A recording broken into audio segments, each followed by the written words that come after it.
Trolley to Yesterday by John Bellairs, Chapter 16. Inside the Church of the Holy Wisdom, a large crowd of people milled around. Most looked frightened, and many were on their knees, crossing themselves over and over and praying tearfully. Far overhead the vast dome loomed, and the red light of late afternoon slanted in through many small windows.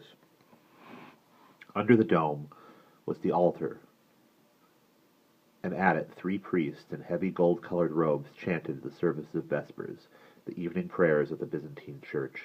Countless candles and oil lamps burned in the gathering darkness, and the smell of incense hung in the air.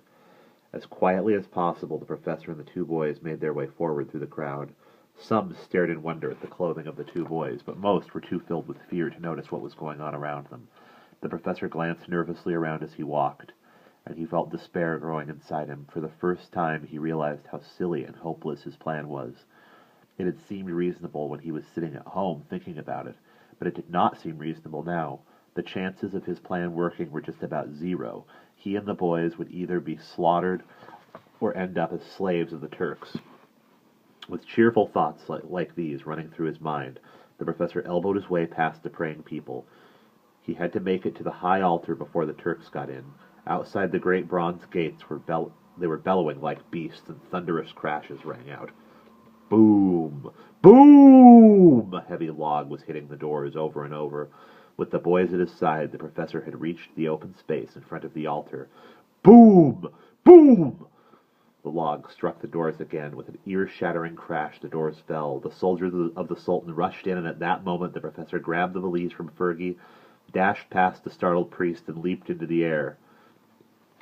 "Turn, demons, turn!" he roared, as he jammed a flare into the wide muzzle of the gun. "I am an angel of light, and your doom has come!" For a second, the vast mob of soldiers paused in the doorway of the church. Then they started forward, and the professor closed his eyes, raised the gun, and fired it into the air. The fizzing flare shot up and burst under the roof of the dome. A blinding flash of white light filled the air, and everyone in the church fell to the floor as if struck dead. Fergie and Johnny closed their eyes just before the professor fired. They opened them. The Turkish soldiers were gone. The acrid smell of gunpowder drifted through the air, and for a moment all was silent. The people in the church got to their feet, and they started cheering. The professor stood there stunned for several seconds, and then he grinned and bowed. But just as he was stuffing the great flare gun back into his valise, he heard a noise that he had dreaded. The Turkish soldiers had recovered, and they were coming back. The professor was beside himself with rage and fear. He had a couple of flares left, but they would only postpone the moment of his doom. "I should have known," he muttered to himself as he reloaded the flare gun, just as he heard a ping near his right shoulder, and a familiar raspy voice said, "Greetings, and what sort of idiotic mess have you gotten yourself into this time?" The professor didn't know whether to rant or cheer. "Brewster," he sputtered. "Where? Look, there's no time to talk. You can see what's happening. Do something." "I'll give it a try," said Brewster calmly. "Shall I do the big, fancy, once-in-a-thousand-years thing I told you about earlier?" "Yes, for God's sakes, yes!" yelled the professor at the top of his voice. "Do something, please!" "Very well," said Brewster. The soldiers were pouring back into the church. Suddenly a loud voice filled the air. It was Brewster saying a spell in ancient Egyptian. An enormous black falcon appeared. Its head touched the top of the dome, and its outspread wings brushed the sides of the church. In a thunderous baritone it sang, "The bear went over the mountain, the bear went over the mountain, the bear went over the mountain to see what he could see." For a second the soldiers hesitated, then they turned and fled, shrieking in terror. The black falcon disappeared. The professor stood on the altar looking bewildered but very pleased. Hastily he stuffed the flare pistol back into his valise, and then he bowed like an actor taking a curtain call. This time the applause and cheering were even greater than before. Amid the shouting, Johnny recognized a Greek word that he knew, Nike, which meant victory. As the joyful noise died down, the professor climbed off the altar and made his way back to the boys, who were still pounding their hands together, tears streaming down their cheeks. The crowd parted for them as they walked solemnly and slowly toward the front door of the great church, and a disturbing thought occurred to the professor. Do you think this really is a victory?" he whispered to the boys. "What about the other Turkish soldiers who got inside the town? They won't flee just because of what happened here, will they?" "They most certainly will not," said Brewster, cutting in rudely. "And as for the soldiers who just ran out of the church, they'll be back once they've recovered their wits. As I've said before, you have a very exaggerated idea of my powers. We have time to save ourselves, but that's about all. The city is doomed." The professor was thunderstruck. What were they going to do?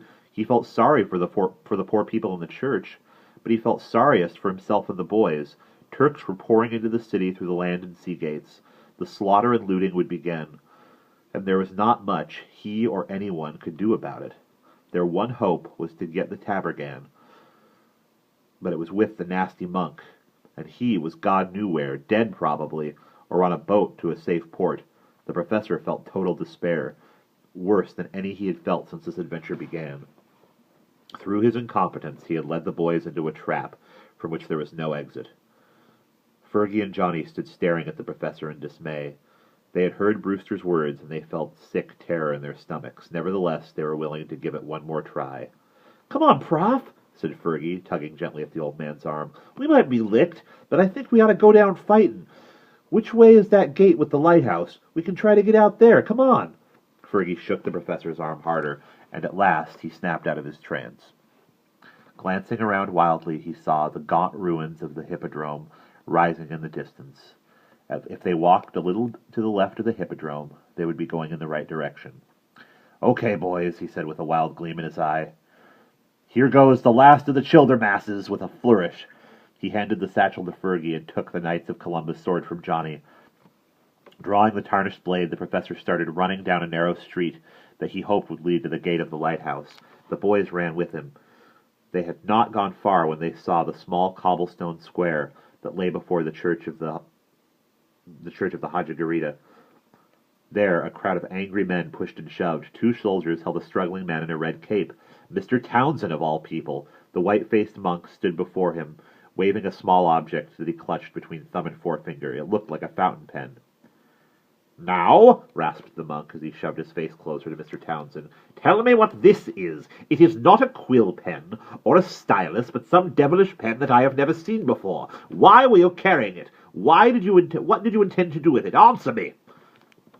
The astounded boys and the professor paused at the entrance to the square. The monk and the soldiers had not noticed them yet, but they would pretty soon. After a quick glance at his two friends, the professor made up his mind. With a loud, blood-curdling yell, he dashed forward, waving the sword high above his head. "Princeton Tigers, go, go, go!" he screeched as he bore down on the monk with murder in his eye. The monk was startled at first, but pulled himself together quickly. Snatching a short-handled spear from a soldier, he braced himself to meet the professor's attack. The Knights of Columbus' swords swung down in a glittering arc, but it wasn't really meant for fighting, and the blade broke in two when it hit the stout spear handle. With a scornful sneer on his face, the monk lowered his spear and moved in for the kill. Immediately, the professor went into a crouch and shuffled wearily forward. He had been taking a mail-order course in jiu-jitsu, and he tried to remember some of the tricks he had learned. The monk was puzzled. He had never seen an unarmed person try to fight an armed one before. Cautiously, he jabbed with the spear at the short, snarling figure dancing around him. Once, twice, 3 times the monk tried, but each time the professor ducked nimbly aside. At last, the monk thought he had him, but just as he made his thrust, the professor ducked in under his outstretched arm, grabbed the monk, picked him up, and threw him down hard on the ground. The professor jumped on top of the monk, scrabbling frantically at the drawstring of the leather pouch that hung about the monk's belt. He grabbed the tabergan, and with a joyful screech, he leaped to his feet and began running back toward the boys, who were still cowering on the edge of the square. Suddenly he stopped. He had forgotten about Mr. Townsend. But just as he turned, he saw a fearful sight. A band of Turkish sailors had landed at the gate of the lighthouse, and they were streaming in, yelling and waving weapons.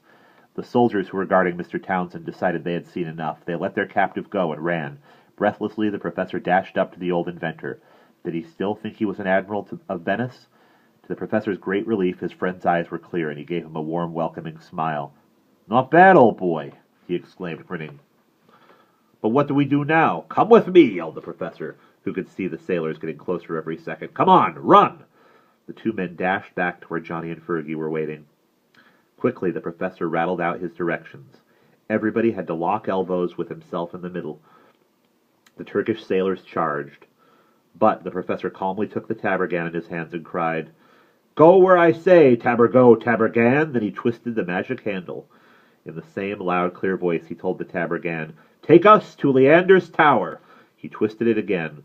A rock thrown by one of the sailors hit the professor's shoulder, but a split second later the two men and the two boys were soaring up over the square, and over the city walls and the choppy waters of the Sea of Marmara. The flight was even scarier than the earlier one had been. Mercifully it ended, and with a jarring thump, all four were dropped onto a little spit of sand that stood outside the entrance to the tower. Anxiously, the professor glanced around to see if everyone was all right. They were. And Johnny had even managed to bring the professor's valise with him.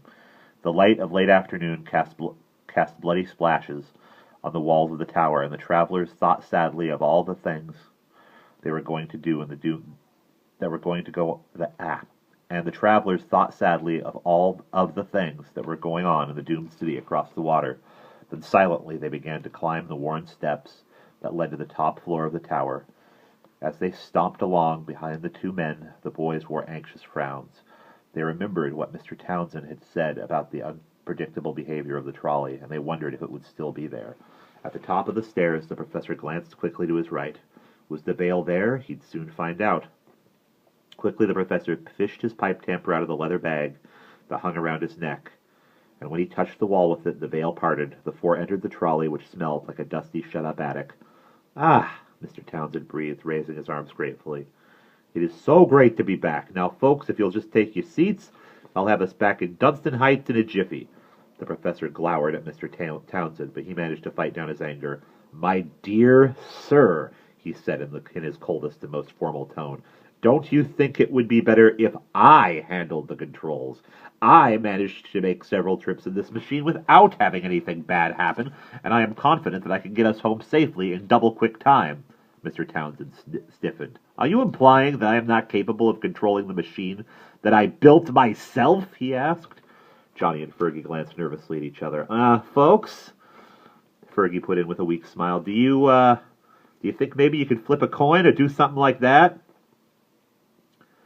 This was the wrong thing to say. The two men gave Fergie dirty looks and went back to glaring at each other. They argued for a while, but finally the professor heaved up a resigned sigh and stepped aside. For once in his life, he was going to be cooperative. "Very well," he said, waving his hand toward the control panel. "Go to it, my friend." The boys sat down in the back, and the professor plunked himself down on a fold-out jump seat at the front of the trolley. Mr. Townsend took his place in front of the control panel. He set dials and shoved levers. Since he was seated nearby, the professor could not resist watching, and what he saw horrified him. Mr. Townsend was a real fumble-fingers, and he kept accidentally hitting knobs and levers after he had set them.